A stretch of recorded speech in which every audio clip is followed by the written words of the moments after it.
Thanks for everyone for joining here. My name is Nathan Beckord. I am the CEO of two startups, actually. One's called Foundersuite. Foundersuite's been around almost a decade, and it's a software platform for raising capital. We also spun out a second platform called Fundingstack, which is used by venture firms raising a fund and also investment bankers helping companies raise. But before launching Foundersuite, I was working in investment banking, helping companies raise capital, then worked as a consultant, helped about 100 companies raise capital. And raising capital is all that I've done since college. I'm literally a one-trick pony. All I've done since college, and that was a while ago, you can tell by my gray hair, is help companies raise capital. And so this talk is basically a collection of everything I've learned from doing this for a while. I always love to start off with how not to raise capital.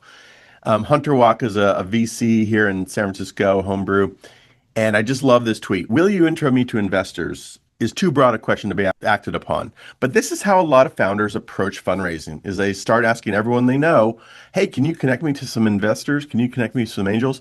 And that might feel logical as a founder, but the problem is that's putting the hard work of figuring out who you should be targeting on the shoulders of the other person, where that's really your job as a CEO. So instead of doing it in this kind of unfocused way, I like to think about fundraising as a sales process, right? If you've ever worked in B2B sales in particular, it follows a pretty straightforward approach where you're building a list of leads or targets, you're qualifying those leads, you're engaging with them, and ultimately you're driving them towards a yes or no, towards a close. Same thing applies to fundraising. I like to kind of expand this with the funnel metaphor, right? Fundraising is building a funnel. Top of the funnel, you're building a large list of potential investors. You're screening, filtering, qualifying that list. If you're going after venture funds, you got to find the right person at every fund. Some funds have 20 partners, so you got to identify the right one or two people that do your type of deal. And then where fundraising does differ a little bit from sales is so much of it runs on the warm introduction. We're going to talk about that. But those introductions lead to pitch meetings. You're getting in there, presenting what you're doing. Then you get into deeper dive meetings with, oftentimes the entire partnership. You start talking about term sheet, negotiating term sheet. You get into due diligence. And then ultimately you get through that and you're selling shares of your company. So fundraising really is just another sales process that we can learn and master pretty quick. But there are a lot of ways to do it wrong. So that's why I like to give this talk.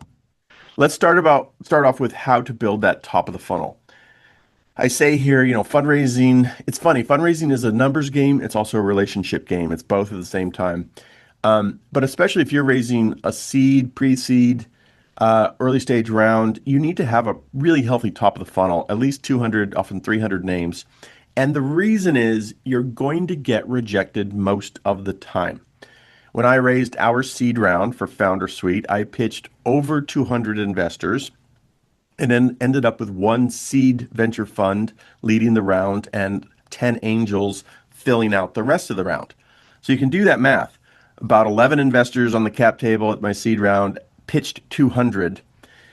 That's about a 5% conversion rate between who I pitched and who wrote me a check. You can do the other part of that math. That means I got rejected 95% of the time. And that's totally normal. Sometimes that's a shock to people who've been successful in their careers otherwise to get rejected all the time. But that's normal. And that's why we need a healthy top of the funnel. So how do we build that? I'm going to show, I think a lot of people on this call are users of Foundersuite or thinking about it. So I'm going to show a little bit on how to do some of this stuff in Foundersuite. In Foundersuite, we have a database of about 100. This number changes all the time because we're always adding and removing, but about 144,000 investors in total. And we have them tagged by type of investors. So if you're just looking for angel investors, got about 100,000 of those. If you're just looking for venture funds, got about 15, 16,000 of those. You can also search by industry. And I'm not sure how many, we have several hundred industries, I'm not sure the exact number, but what I recommend is start typing the first couple letters of whatever you're doing and then pick, the most relevant category. Or let's see what else we have. Life science, 3,400. You can also filter by location and stage. If I applied, for example, both health and life science from one category, that's going to expand the results. If I add a location or stage, it's going to narrow down the results. So just kind of play around with these different combos of type, industry, location, and stage to get down the list. And then you'll see the investors relevant to that. So let's take a look at one of them. Let's just look at SUSE Ventures here. This is kind of the data we have on them. Description of what they invest in. I'll zoom in just a little bit here. Uh, Description of what they invest in. Oftentimes we'll have a sweet spot. That's what they typically like to invest at. Stages. You can click here to see the deals they've done in the past. So this is useful just to kind of say, hey, this looks like I'm on the right target with this investor. We have contact information for the people who work at that fund. And what I recommend doing is, kind of doing another level or two of research on SUSE Ventures. So open up that link. This is going to open up their page and do two things here. One, look at their portfolio, make sure they don't have a direct competitor. If they do, just move on. You don't want to be pitching them. And also look at the team. So you want to be, identifying the right person. Now they're a little lean on what they have here. A lot of these websites will have, the investors segmented by these guys do healthcare, these guys do fintech, whatever. SUSE doesn't really do that. But assuming they look good too. Actually, before we get there, I want to show you one more thing. We just added this. This opens up the website. This tilted 8. This will open up a Google search, and this one will open up a pre-written Chat GPT prompt. And this is actually pretty interesting data. So if I click that, it just kind of talks a little bit more about what SUSE Ventures invests in with a little bit of insight there. I really like what this is generating here. So great, you found SUSE Ventures. They look good for you. What do? You add them to CRM. That's going to drop them onto the CRM, which I'll show you in a bit. Or there's the get intro thing, which I'll also talk about a bit. But right now I just want to stick to the theme of we're building your target list. We're building their top of the funnel. So that's how to do it using Foundersuite. One thing we're about to drop, which I'm really excited about, is we've collected literally 10 years of data, every startup that's gotten funded in the last 10 years and who funded them, and every fund that's raised a new fund in the last 10 years. We've collected all this, we're massaging it, synthesizing it, and that's about to drop into our database. It's going to explode our database even more than it is. So that's how to use Foundersuite to build the top of the funnel. But there's lots of places to find investors. Crunchbase is another source that a lot of people go to. The way I like to use Crunchbase is slightly different. You can go in and search, but I like to make a list of companies that are similar to mine but not directly competitive, and I plug them into Crunchbase to see who funded them. Carta is kind of similar in some ways to Foundersuite. We both sort of target the same market. We overlap a little bit, but we're not direct competitors. So if I was raising a seed round, I would see who funded Carta, and I might add Draper Fisher Jurvetson, Elefund, and K9 Ventures to my pipeline, to my target list. And by the way, I should say this, once we drop that big data set that I just mentioned into Foundersuite, you're going to be able to do this same kind of reverse lookup of plugging in a startup and seeing who funded them. So that's coming very soon. Many, many places to find investors, right? When founders say, I talk to founders and they're like, how many people do you have on your target list? And they're like, I have 20. Like, there's no excuse for not having a good, healthy target because there's so many places to find investors. This first bullet here, these are newsletters you can subscribe to for free. I like StrictlyVC. I like Venture Pulse as well. I spend 5-10 minutes a day reading these with my coffee. And basically, anytime a startup raises capital, they'll announce it in these newsletters. And so you can see who's getting funded and who's funding them. Also, when a new venture fund raises a new fund or when a new venture fund is launched, they'll announce it in these newsletters. So, the best venture fund to be pitching is one that just raised a new fund. If you're not familiar with kind of the behind the scenes of how venture capital works, they'll go out, raise a $50 million fund. They'll do a bunch of new deals in the first, call it 2 to 3 years, and then they'll save half of that fund to double down on their winners. So again, best venture fund to be pitching is the one that just raised a new fund. Conferences can be an interesting place to source investors, especially if you're in a very specific niche space like blockchain or cannabis or applied AI or something. Go back, look at conferences, look at the agendas of conferences in your space, even go back a couple of years and see who's speaking. Oftentimes, investors will get out on the speaking circuit to build their brand in whatever vertical they're interested in. So that's pretty relevant hit rate. Quora, TechCrunch, Medium, Twitter. You guys are all familiar with this stuff. I know I need to change it to X. Once you find an investor, maybe you find an investor on Foundersuite or Crunchbase or somewhere else, go follow them on X. Go see if they have a Substack blog or a Medium blog and subscribe or follow their blog. And just kind of start to get to know what they're talking about, right? It can be a great way to sort of insert yourself into the conversation and to tailor your message for later future outreach. Medium's kind of cool though. I follow a bunch of VCs, and so I get a daily digest of Medium articles, and the algorithm knows what I'm clicking on, which is usually about capital raising and stuff. And so it feeds me more people who are like that. So it can kind of be a way to auto-populate your pipeline. Pitchbook, CB Insights, these are paid investor databases. Pretty good data, pretty expensive. If you have a friend who has access, great. There are a lot of other databases out there. Signal by NFX is a pretty interesting one. But there's hundreds of these that have sprung up like mushrooms. Many are pretty low quality, to be totally honest, but there's lots of places to find it. Chat GPT prompts have become an interesting way to build a target list of investors, right? Just obviously go in, say, pretend you're an analyst and you're building a list of investors that invest in XYZ, right? ChatGPT will spit out some pretty good results. I find it kind of gets the most well-known funds. It doesn't get the kind of long tail of funds in your space, which often can be, very attractive funds. So I don't feel like it covers all the investors. Like it's not a single source of truth for finding investors, but you can source some pretty good stuff with ChatGPT. And now I'm going to show you 2 ways to mine your own personal network to build your target investor list. So let's start with using LinkedIn. Here's my LinkedIn. I do have a paid account. You don't have to have a paid account, but let's say I'm doing a seed round and I'm looking for angel investors. So just go in here, do a search on angel investor, and then click people. Now, this used to tell me the total number. I don't know why they've removed the total number, but you can kind of get a feel for that. There's many, many pages of angel investors. There's like 100,000 plus angel investors, right?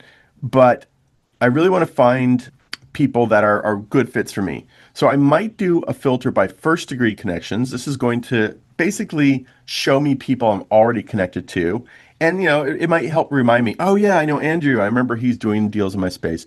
But the funding hack here is really to go second degree connections. And then I might even apply another filter like location. So let's just go, let's do Austin, Texas for fun. I went to school there. All right, so let's pretend I moved my startup to Austin out of San Francisco, and I'm looking for angel investors there. So what do I have here? I have at least 10 pages of results, probably several hundred results. This means there are several hundred people who call themselves an angel investor. They have it in their title, who are in the Austin metropolitan region, who I have at least one mutual connection to. So theoretically, I should be able to get in touch with any of these people because I have a mutual connection. But that doesn't mean they're all good fits for my type of business. I consider Foundersuite kind of an intersection of SaaS, fintech. Now we're getting into AI. And so I'm kind of looking, I like to say, I'm looking for clues. Does this investor do my type of deal or do they not, right? And so I can command click if you're on a Mac, right click otherwise, and I can open up a bunch of these pages at once. I might open up, 10, 15 at a time. And then I go through them pretty quickly. I spend 30 seconds or so skimming often the about section.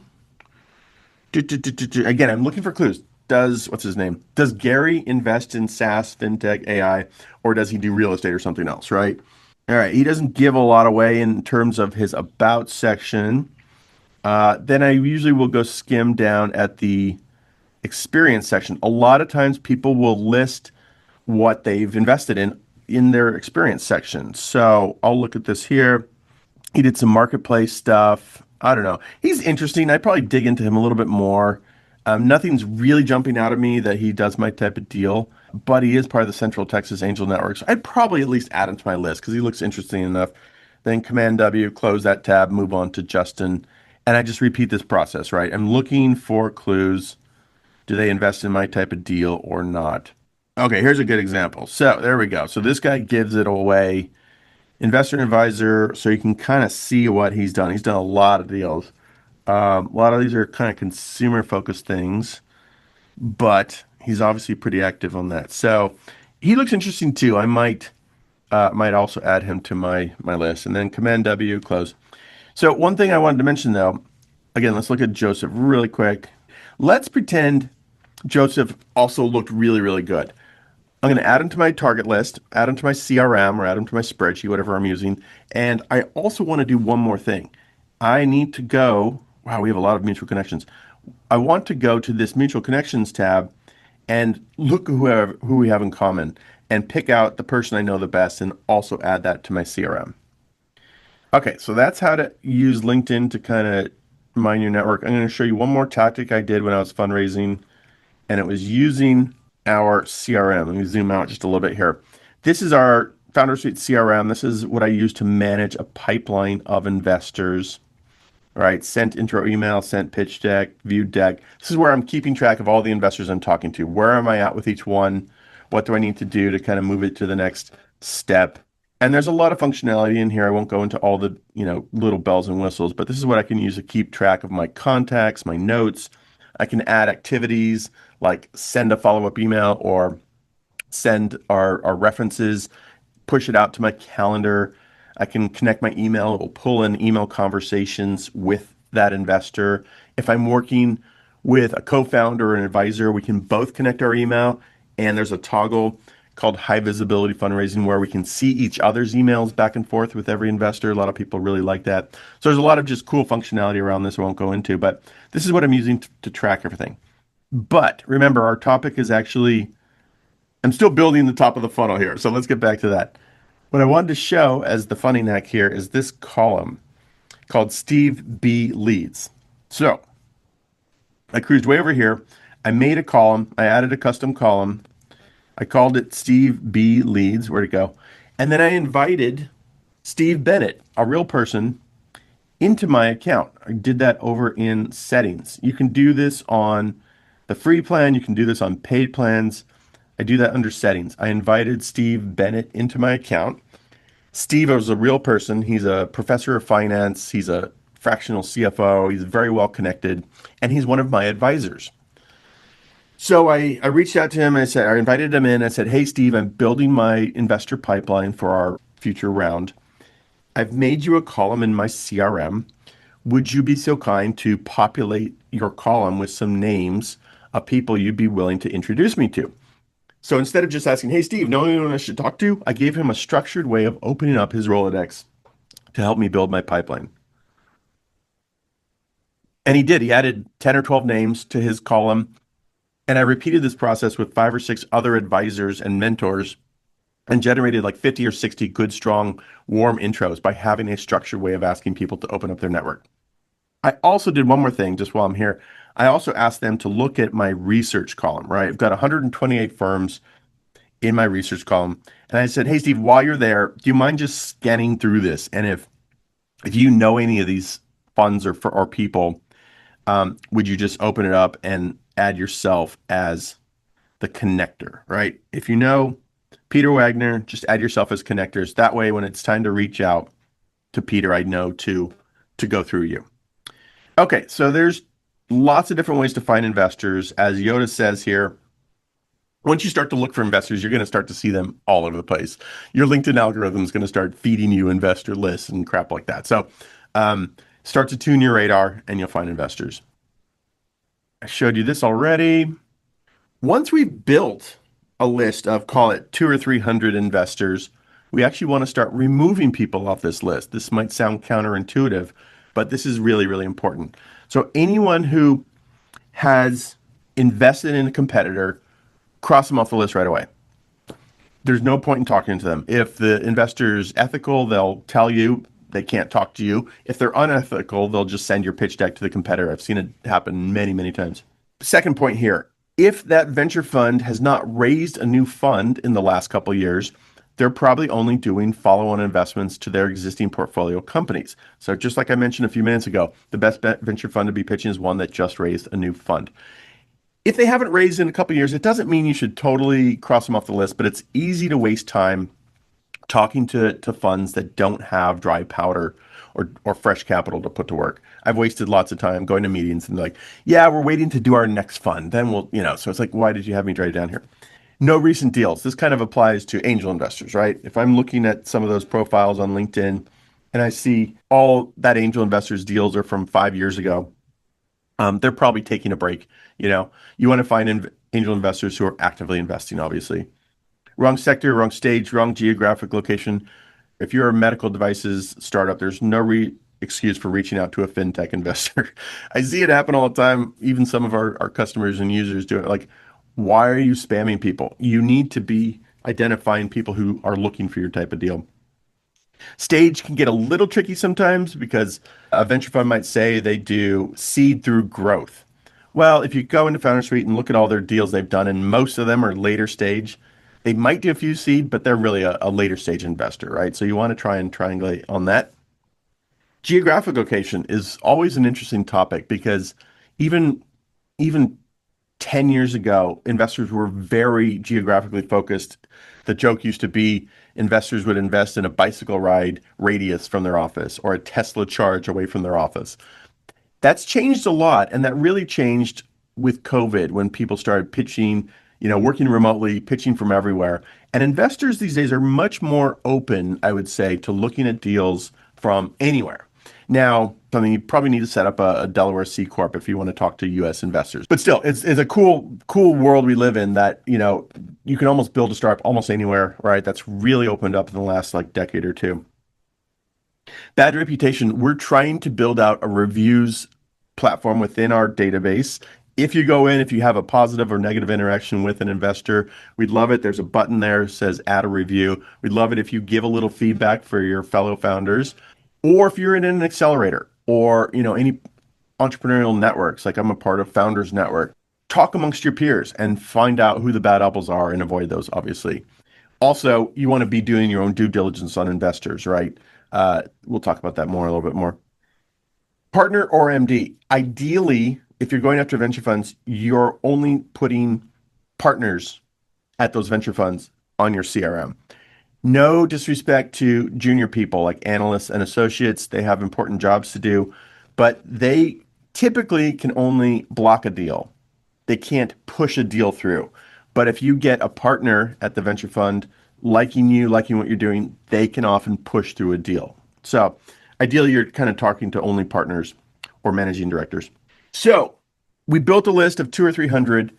In general, we want to remove about 30% of that list, filtering them down, removing people who are a bad fit. And the reason is, back to fundraising as a sales process, the best salespeople, the people who make the most money in sales, don't chase every prospect that comes in the door. They qualify their investors. They rank and prioritize them. So if they're spending their time on investors who are looking for their, type of deal. And you want to be doing that, right? The more you can qualify investors, do the research, put the time in to research and qualify them, the better your fundraising is going to go. This is a hard concept to get across to people, but yes, it's a numbers game. You want to be talking to a lot of people, but you want to be talking to people who are looking for your type of deal, your industry, your stage, everything else. It will make your fundraising go exponentially faster and easier if you do that. So don't skip this step is my point. Okay, great. Step 3, we've built this list. We've qualified it, narrowed it down to the best fits. Now we got to figure out how to get in touch with them. LinkedIn is obviously a pretty useful tool to here. You can plug each investor into LinkedIn, see if you have any mutual connections, and identify your best mutual connection. But we also released not too long ago a pretty cool tool to do this too. So let's go back to our SUSE Ventures. If I click this Get Intro tool, this is going to show me people at SUSE Ventures, right? So these folks are partners and investors at SUSE Ventures. And I can, click on Leo and kind of see what he's done in the past, a little bit more about him. If I want to look at Jackson, I can do the same, right? So, you want to identify the right person at SUSE Ventures. Then I want to find our best mutual connection path. So this is going to look at your contacts, your calendar, your LinkedIn. You can choose what to allow it access to. And it's going to show me my connection paths to Leo. Remember, Leo works at Sousa Ventures. These are people we have in common with Leo.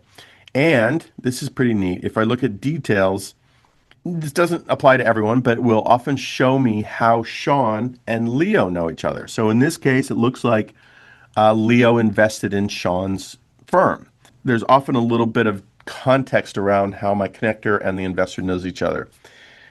I had Sean on my podcast and I like him, and he obviously knows Leo well. So then I click get intro. This tees up a little intro request email to Sean. Hey, Sean, I see that you know Leo. Do you know him well enough to introduce us? And I'd probably customize this a little bit. This is a pretty generic intro request email. We'll talk about that in a sec. But that's it. That's how to get warm intros really pretty quickly to investors. Now, if you don't have, let's see what my thing is. If you don't have any mutual connections to investors, what do you do? This is a very common question. People are like, I'm new to the startup scene. I don't have a huge network. My favorite funding hack is to, stick with Sousa Ventures and Leo Polovets there. Go and look at what Leo's invested in the last 6 to 12 months. Look at some of the deals they've done and cold email the founders of those startups. Hey, I'm Nathan. I run Foundersuite. I see Leo invested in you guys. I've been kind of following him on socials for a while. I really like what their fund is all about. Could I buy you lunch? Could I hop on a Zoom with you for 15 minutes and pick your brain about what it's like working with Leo? Has he been active? Has he been helpful? You get on a Zoom, take him to lunch, take him to coffee, whatever it is. You get a dialogue or rapport going with that founder. It's very okay to ask them for that intro to Leo. And the way this works, the reason this works so well is Leo spent, 3 to 6 months getting to know that founder, building trust, going through due diligence with that founder. So there's a strong trust level there. And that founder was hustling for intros just like you're doing, 6 months ago. So the backdoor way of going through, existing portfolio company founders is a really good way to get those warm intros. If you're not willing to do that, if you have no connections, you can't use our get intro tool, and you're not willing to kind of back channel your way into an intro, there's always the cold email. The problem with cold email is that Leo or other popular investors are getting 50 to 100 warm intros a day. Literally, some of these investors are getting 100 warm intros a day from people they know and they trust. So your cold email, if it's even opened and read, already has a bit of a black mark on it. And I was on a conference one time with a guy named Jeff Clavier of Uncork Capital. And the question came up, have you ever invested in something that came in over cold email? And he said, yes, we have. We've done 2 deals that came in over cold email out of 763 deals. So it's not impossible, but it's just very, very hard to do cold. Now, having said all of that, if you're going to do cold, make your outreach extremely personalized. Really spend the time understanding what Leo is all about, what they're investing in, and why you in particular are a good fit. We do have a tool in our email tool, Generate with GTP tool, that's kind of neat and kind of prompts you through like how to customize an email. You would put a little bit about who you're targeting, stuff like that, and it'll help you generate it. I would not rely on what Chat GPT spits out. I would customize it even further.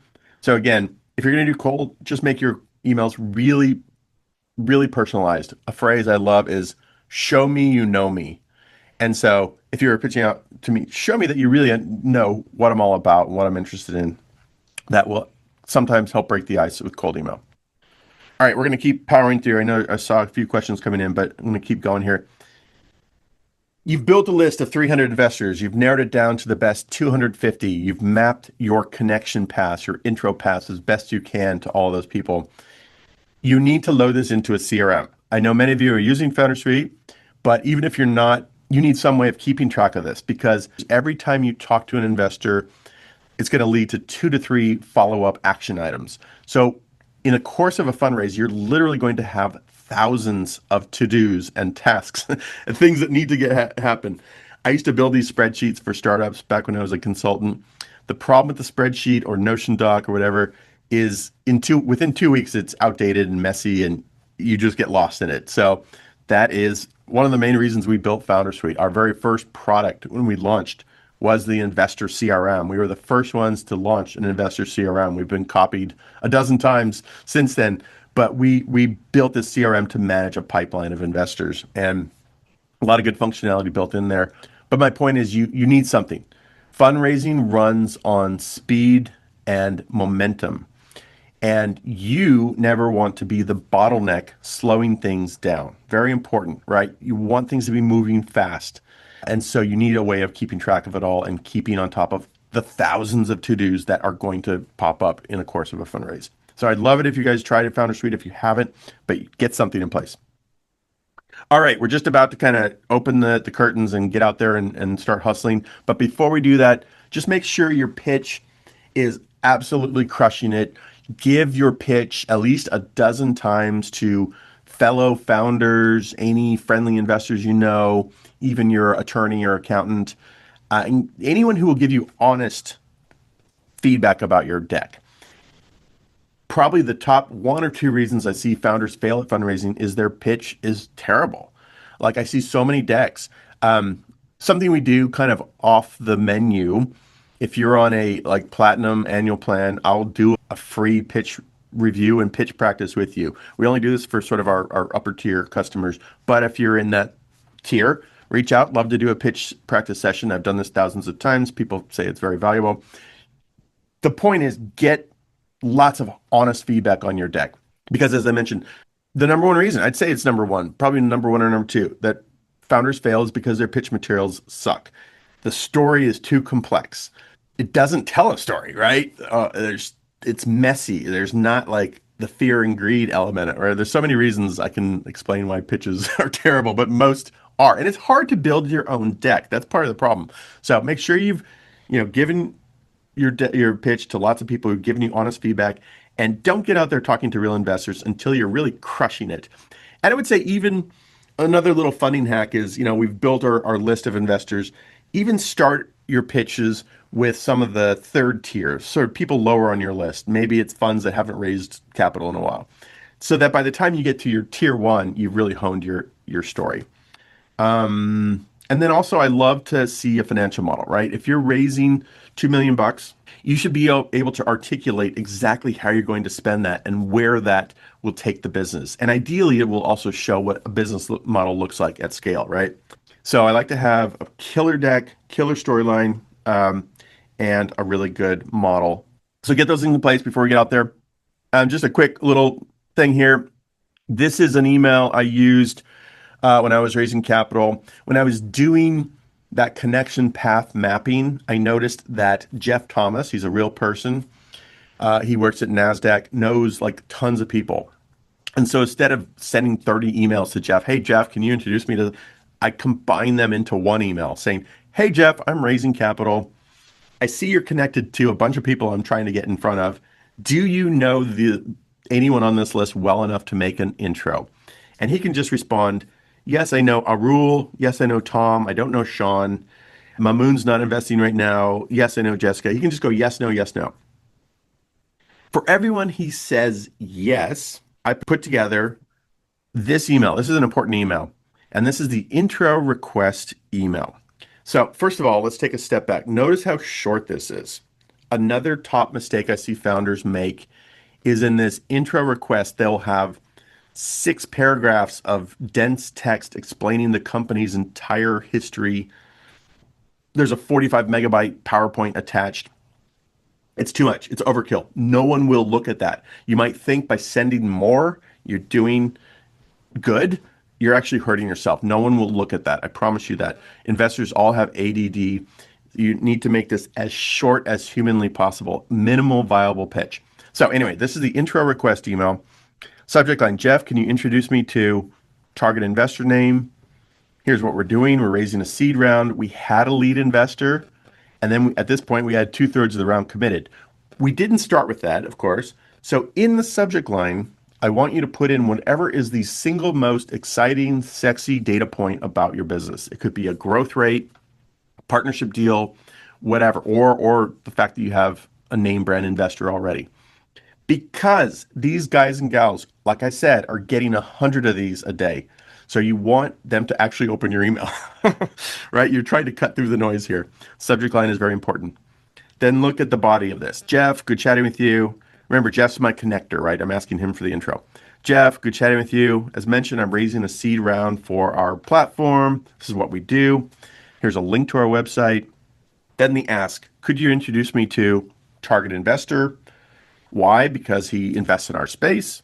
And then I noticed that this investor, Clint, went to the same tiny little college in Iowa that my dad went to.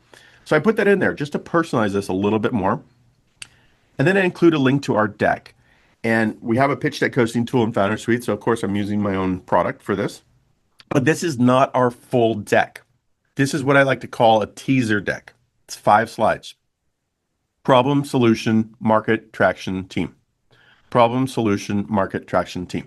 That's all I really need. That's all that Clint needs to get a feel for what we're doing, the market we're going after, where we're at, like our traction level, and who we are, right? That's enough for Clint to take a look at this and then reply to Jeff. Jeff, sounds good. I'd love to take an intro. Or, Jeff, I'm sorry, these guys are a little early for me. No, thank you. I'd rather have the investor look at our teaser deck and opt out versus wasting my time setting up a meeting, blah, blah, blah, right? So that's why I like to include a teaser deck in here. Now, Jeff, my connector, can simply forward this along. Hey, Clint, can I connect you with my friend Nathan? Send. Hey, Jessica, can I connect you with my friend Nathan? Send. He can bang out 10, 15 intros very quickly, making it easy for my connector to do his or her job. All right, so it's showtime. It's game time. We're in the hunt now. This slide, someday I need to take it out because it's getting a little long in the tooth, but today's not that day. This is a reference to HBO Silicon Valley. If you haven't watched Silicon Valley, go watch it. It's so funny. It's a comedy. I mean, it's or dramedy, whatever. It's really, really good. The guy in the middle here is Richard. He's the CEO of Pied Piper. He's an engineer. He's an introvert. All he really wants to be doing is writing compression algorithms for his company, but he's got to get out there and meet all these investors. And these investors are all really smart. Guy in the upper left corner. 40% is a real statistic. 40% of all VCs went to either Stanford or Harvard. Many have big egos. Guy in the upper right-hand corner, the Trace Commas Club guy. And investing is what they do every day, all day long. So they're professionals. Whereas for Richard, and probably for most of you, this is your first time doing it. It can be really stressful. So the way to overcome that is what I like to say, channel your inner hustler, even if you're an introvert like Richard, and kind of treat it like a game.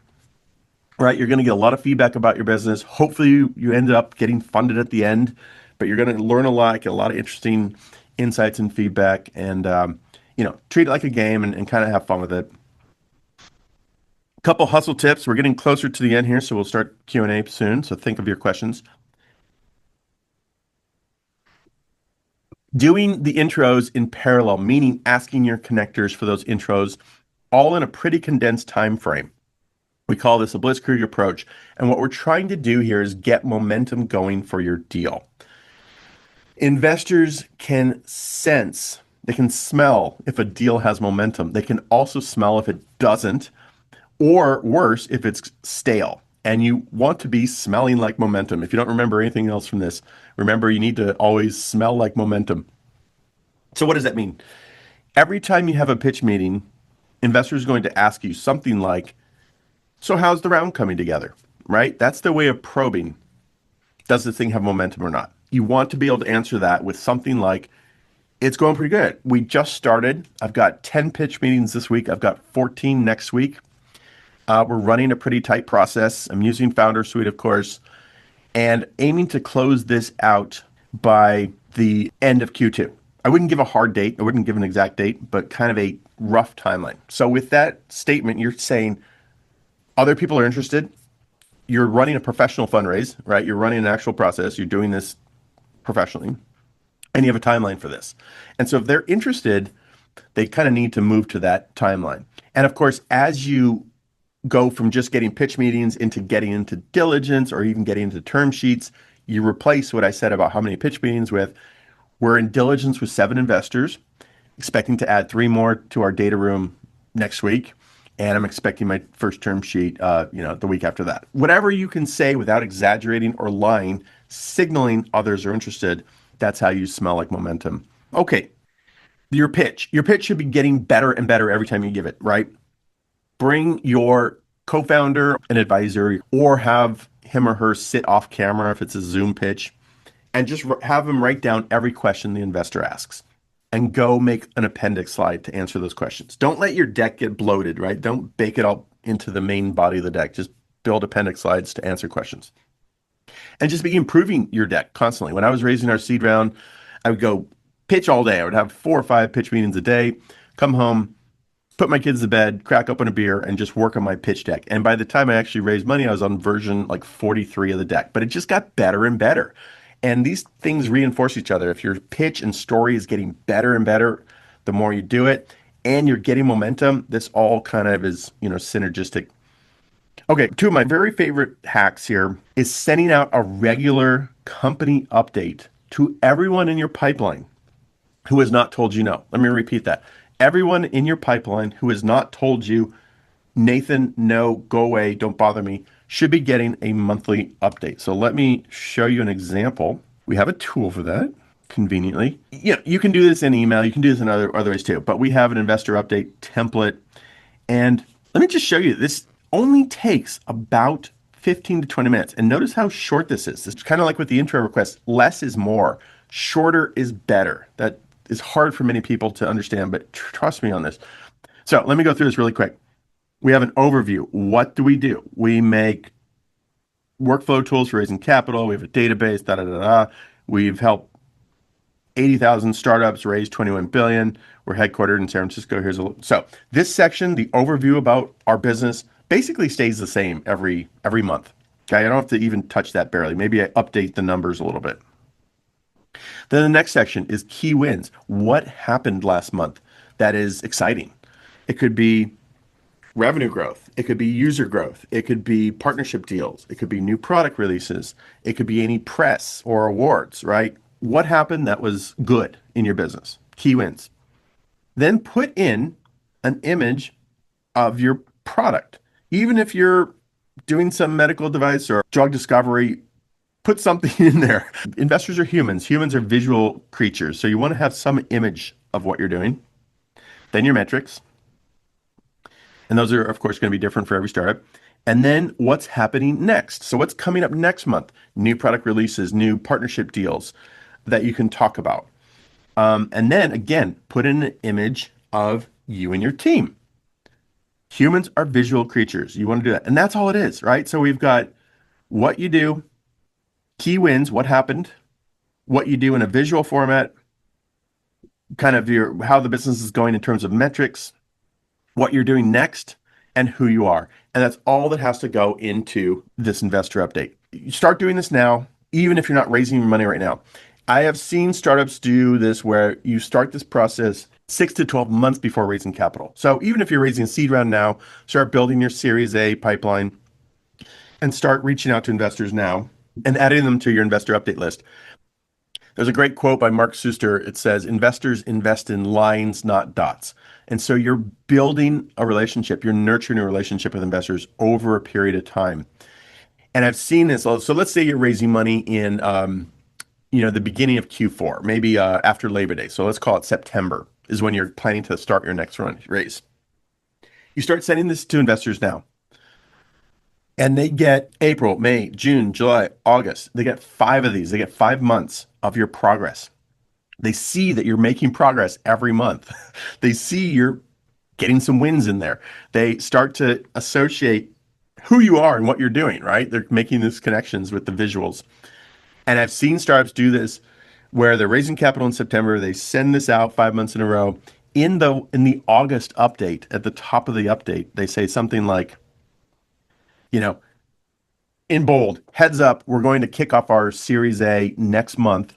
Let me know if you want early access to our pitch materials. And I've seen deals get swooped up by investors because the founder spent the time to nurture those relationships.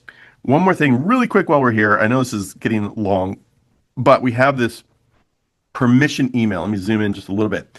Now, this is a great way to break the ice with investors. If you're going to do cold email, this is one of my favorite emails. Hi, investor name. I'm a founder at Foundersuite. We make software. We've helped 100,000 startups. Here's a summary deck. We are not raising money right now, but we plan to raise later this year. We send out a one-page company update talking about our progress. I would love to give you an early look at what we're building here. Early look, sneak peek. May I have your permission to add you to our distribution list? This is a great way of breaking the ice with investors because you're not asking them for money right now. You're not asking them for time. Time is almost equally as valuable. You're simply asking them for permission to add them to your monthly update list. And again, you start do this, send them a couple months of updates. It can really help your round go faster. All right, one more thing here, setting up a data room. So what is a data room? Let me show you what a data room is. Data room is basically a series of folders: corporate docs, pitch materials, financials, marketing and sales, technology, team and advisors. And then you populate it with the files that go into that. So your corporate documents would have your articles of incorporation and all the other stuff. Your financials would have your historical and forecast financials, et cetera, et cetera. And then you can invite investors into the entire data room. If you want to give them access to everything, you can, let's pretend you're inviting Bill Gurley in. If I was inviting Bill in, I can give him access. I can control what he can do: view only, view plus print plus download, etc. Or I can invite him in just to a specific folder, or I can even invite him to access just a specific file in the folder. So lots of control over this. Anyway, why should you do this? Two big reasons. I mentioned, like on slide number 1 or 2, about due diligence. If you haven't gone through due diligence is a deep dive into your business that investors are going to want to do before they write a check. When I was raising capital, I got a term sheet on a Friday. Very excited, investors got me a term sheet, and on Monday, they sent me their due diligence list. And it was like 200 items they needed from me: articles of incorporation, financials, personal references, all this stuff, right? I was not ready for that. And what happened was it took me like 2 months to get everything together, build the models I needed, all this stuff. And my fundraising started to slow down. I lost momentum because I wasn't ready for due diligence. And it almost killed my deal, right? Slowing down kills deals. So contrast this, and it kept me up. I thought I was getting an ulcer because I'm like, oh, this deal's going to fall apart because I'm going so slow. Contrast this with if I had had a data room prepared. They send me the term sheet on a Friday. On Monday, they send me their due diligence list, and I respond back in 5 minutes. Here's the invite link. I'm going to invite you to my data room. It has everything you need. Boom. I look like a rock star professional because I had a data room prepared. The other reason I love data room is you can use it as a way to get investors to signal their actual interest level. So let me explain. You've got your CRM, you've got everyone, all over the pipeline in different stages. You can send an email out to people saying, we're going to open up our data room April 7th through the 21st. If you are seriously considering putting down a term sheet on Foundersuite, let me know and I will invite you to my data room. And you're going to get people ignore that. You're going to get people drop out. But for people who raise their hand and say, yes, I'm seriously interested, you invite them to your data room. So you can use the data room as kind of a forcing function to get people to show their cards a little bit. That's another reason I love the data room. So as much as you can, treat fundraising as a full-time job. It's going to be stressful. It's going to be hard. Get that data room set up in advance. Start sending those investor updates in advance. I'm going to skip some stuff. Just a few tips on how to close your round, right? You're out there hustling. You've been talking to investors for a couple months. Every time you have a pitch meeting, don't walk out of that room or don't close that Zoom until you've done these first two things. One, ask for the interest level. So at the end of the meeting, say something like, thank you so much for your time today. I'd love to hear what your typical check size is, what your interest level is in my startup, and what are next steps. And then stop talking and let them respond, right? A lot of times you'll get generic answers like, oh, we'll talk about it on Monday, partners meeting. But if their answer includes a next step, that's a strong buying signal. Second part here, make them chase you a little bit. So again, end of the meeting, say something like, thanks so much for letting me share my vision of what I'm building here at Foundersuite. I would love to hear how you, Mrs. Investor, help your portfolio companies and specifically how you would help me grow Foundersuite. And then again, stop talking. Make them actually pitch you a little bit. And the reason this works is because every investor has lost out on a competitive deal where there were more investors trying to get in than there were seats at the cap table. And so you're signaling very subtly that they might have to actually hustle to get into your deal. And as you get momentum going for your deal, investors can sense that. And it really I've seen it create almost a piranha feeding frenzy where investors are trying to get in, which is great because then it gives you all the leverage. It takes multiple meetings before you get that term sheet, right? Once you get that first term sheet, 80% of the effort of fundraising is getting that first term sheet. Once you get that first term sheet, you can use that again to get other people to kind of commit or get off the pot. It can be hard to get a no. In my CRM, I have a couple different columns. I have said no, I have no response, ghosted, and I have too early. And so those are all forms of no, right? No response is a no. Too early is also a no, but it's kind of a not right now no. So it can be hard to get a no, right? And I usually follow up 4 or 5 times until I get ghosted. I still keep people who ghost me on my investor update newsletter until they tell me to take them off. And the not right now people, the too early, I still keep them so they can follow along with the progress. And I've seen deals turn around where like they say you're too early now, but a couple of months later they're like, gosh, I like the progress these guys are making. I'm interested now. I'm going to skip the Paul Graham handshake deal protocol. There's a link there. You can check that out. But I do want to emphasize this last point, and then we'll get to Q&A. Don't stop. Don't take your foot off the gas pedal until the round is done. My dad joke of the day is, how do you know when an investor says yes? When their check clears, when the money is in your bank account, that's a yes. A verbal yes is not a yes. A conditional commitment is not a yes. Even a term sheet's not a yes. Those are all conditional yeses.